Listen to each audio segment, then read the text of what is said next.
미소를 짓는 윤석열 대통령의 사진이 표지에 실린 신간, 새로운 대한민국. 윤 대통령의 탄핵 심판 최후 진술 전문가와 함께 계엄을 옹호해온 여당 중진 의원들, 극우 집회 연단에 섰던 역사 강사 전한기 씨 등의 발언이 담겼습니다.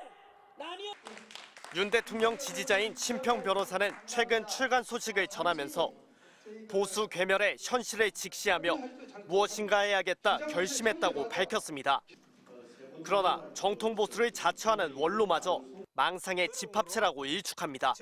무슨 새로운 대한민국이야. 망상이 모아가지고 참 딱한 일입니다. 오히려 윤 대통령을 파면하는 게 새로운 대한민국의 시작이라고 단언합니다. 윤석열의 부정선거 망상에 대한 헌법적 응징으로서 권력자의 선동을 벌하는 선례를 남기게 될 것입니다. 약장수 유튜버들에게 속아 넘어가서 세상 물정 모르고 부정선거다 부정선거다 외쳐댔던 이 일단의 바보 강경 보수 그룹들이 역사의 뒷전으로 물러나게 됩니다. 파면을 넘어 보수 정당을 재편하고 나아가 정치 질서를 새로 구축하는 계기가 돼야 한다고 한 목소리로 강조합니다. 한국의 보수는 맨정신 보수와 음모론 세력으로 분리될 것이고 기존의 좌우 대결 구도는 재구성되어야 할 것입니다. 국민의힘이 좋은 보수당의 출현을 가로막고 있다며 정치적 이해관계에만 몰두해 대통령과 극우에 잘 보이려 해온 기존 보수 정당은 폐기될 거라고 합니다. 파면 선고가 나오게 되면 국힘당은 단순히 국민들에게 사죄하는 것 정도에 그쳐서는 보수가 개혁이 안 된다고 봅니다. 스스로 문을 닫는 때 가까운 어떤 종류의 선택을 해야 되는 것 아닌가. 보수정당 출신 대통령들의 연이은 탄핵 위기.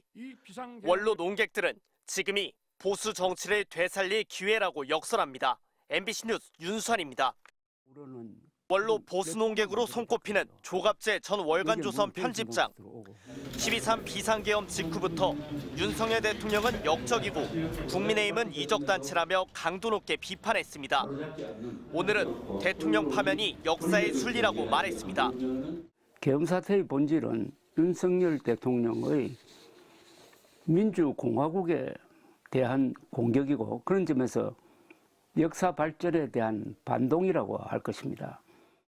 윤석열 정권을 감싸기만 해왔던 김진 전 중앙일보 논설위원도 전혀 다른 말을 하고 있습니다. 헌법재판관들의 만장일치 파면을 장담하며 그렇지 않으면 혁명 수준의 민중항쟁이 일어날 거라 우려합니다. 8대0으로 파면이 되는 것이 명약관화한 것처럼 만약에 그 반대 때 그런 제2의 4.19가 일어나는 것은 명명백백합니다. 내란을 옹호하는 이른바 아스팔트 극우에선 변절자, 기회주의자라 비난하고 조롱합니다. 내가 김진 논선 의원하고는 굉장히 친한 사이고 이따가 전화해서 왜 이런 발언을 했는지 내가 다시 한번 확인합니다. 하지만 보수 대표 논객들의 일관된 비판은 그야말로 헌법적 상식의 귀결일 뿐입니다. 내란 우두머리 혐의자가 대통령과 국군 통수권자를 겸하는 상황은 좀비 영화에서도 상상하기 어렵습니다. 계엄 옹호론자들을 향해 이념이 아닌 진영의 노예들이라 일갈한 정규재 전 한국경제 주필. 음모론 전파에 앞장서는 대통령과 극우에 잘 보이려 애쓰는 여당을 보며 독재 파시즘의 막이 올랐다고 걱정합니다. 전부 사실은 음모론으로 구성되어 있거든요. 이 연설들이 나오면서 보수를 불을 지르고 파시스트적 열정을 지금 깨어나게 하고 있는 겁니다. 광기 어린 폭력과 테러의 폭발에서도 법치와 자유를 신봉하는 보수의 가치가 아직 실종되지 않았음을 일깨웁니다. MBC 뉴스 윤수환입니다. 보수 논객인 김진 전 중앙일보 논설위원이 윤석열 대통령 탄핵 소추안은 8대0 만장일치로 인용될 것이라며 장담한다고 말했습니다. 윤 대통령이 다시 복귀하지 않을까 이렇게 걱정하는 사람들이 많습니다.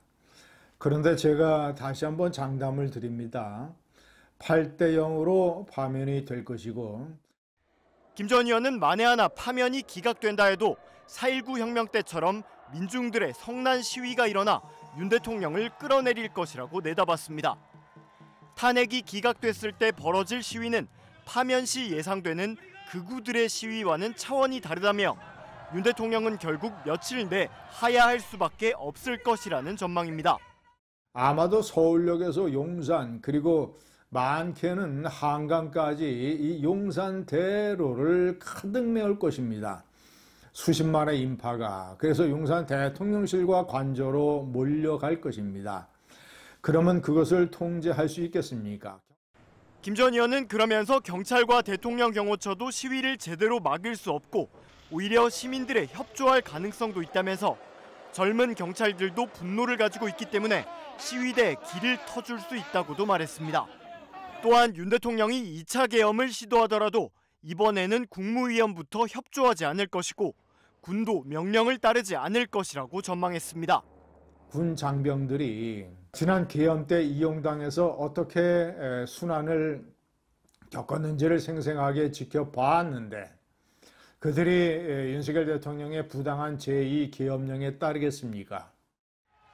이어 윤 대통령이 계엄을 저지르고 그 이후 보여준 사악한 행태에 대한 국민의 분노를 피부로 느낀다며 이런 일을 저지른 대통령의 탄핵을 기각하고 복귀시키는 건 미친 짓이라고 성토했습니다. 정규재, 조갑재 씨 등과 함께 대표적인 보수 논객으로 꼽히는 김 전 논설위원은 최근 계엄 전에는 윤 정권을 적극 옹호했었지만 계엄 후 윤 대통령의 비겁하고 교활한 태도에 격노해 그를 가혹하게 비판하기로 했다고 밝혔습니다. 국민의힘 지도부가 민주당을 겨냥해 탄핵 심판 결과의 승복 입장을 명확히 하라고 거듭 촉구했습니다. 앞서 국민의힘은 윤석열 대통령 탄핵 심판 결과에 승복하겠다고 밝혔는데 민주당은 승복 메시지를 내지 않고 있다는 겁니다. 탄핵이 기각될 경우 밀란이 일어날 것이라고 선동도 하는데 민주당은 이런 자세를 버리고 한시라도 빨리 헌재 결정에 승복할 것임을 분명하게 밝혀야 할 것입니다. 권영세 비대위원장은 물론 권성동 원내대표 역시 이 같은 주장을 한 목소리로 내놓으며 야당에 공을 돌렸습니다. 대통령 탄핵 선고에 대해 과연 승복할지 의문입니다. 지금 대한민국의 최대 리스크는 단연 민주당 이재명 세력입니다. 여당 지도부뿐 아니라 유승민 전 의원과 조선일보 등 사설에서도 야권도 승복 선언을 하는 게 필요하다는 등 같은 주장이 나오는 상황.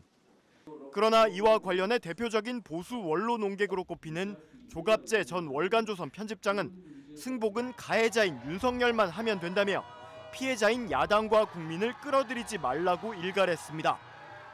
조 전 편집장은 자신이 운영하는 홈페이지에 글을 올려 야당과 국민은 피해자인데 가해자와 동격으로 취급해 같이 승복하라고 하는 것은 정의의 법칙에 위배된다며 이재명이 계엄령 선포했냐고 반문했습니다. 조 전 편집장은 헌재의 탄핵 심판은 회사의 지배구조를 뒤엎겠다고 깡패를 사내로 불러들인 부사장에 대한 징계 절차와 비슷하다며 왜 피해자들이 징계 결과에 승복해야 하냐고 비유를 들었습니다. 그러면서 여럿이 지켜보는 데 벌어진 살인강도 현행범 재판을 하는데 판사가 판결을 하면서 피살자 가족들에게 승복하라고 하면 어떻게 되냐며 승복은 윤석열만 하면 된다. 구차하게 다른 사람 끌어들이지 말라고 거듭 강조했습니다. 전현희 더불어민주당 최고위원은 국민의힘의 헌재 결정 승복이 진심이라면 그동안 헌법을 지켜온 민주당에 시비 걸지 말고 헌재 폭동을 부추기는 자당 의원들부터 징계하라고 반발했습니다.